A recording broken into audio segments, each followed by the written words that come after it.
All right, now continuing on. The other power rules, we call it power to a power.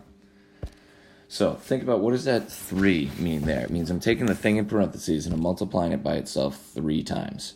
3 groups of x squareds. And each of those x squareds is 2x's. So really I have 2 plus 2 plus 2, or 2 times 3 is 6 x's being multiplied. So that would be x to the 6th.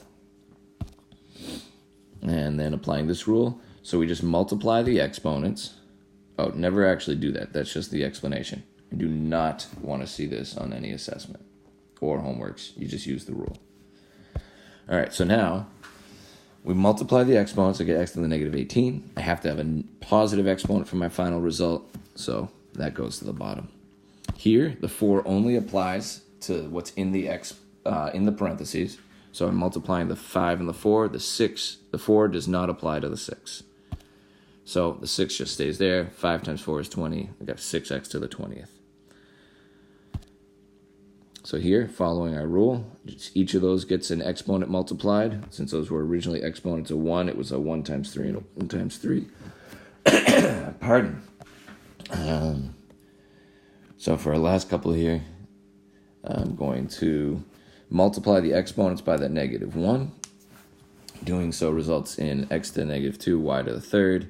And then what I'm going to do is simplify by putting the x squared on the bottom. Notice when it goes to the bottom, the x squared is now positive.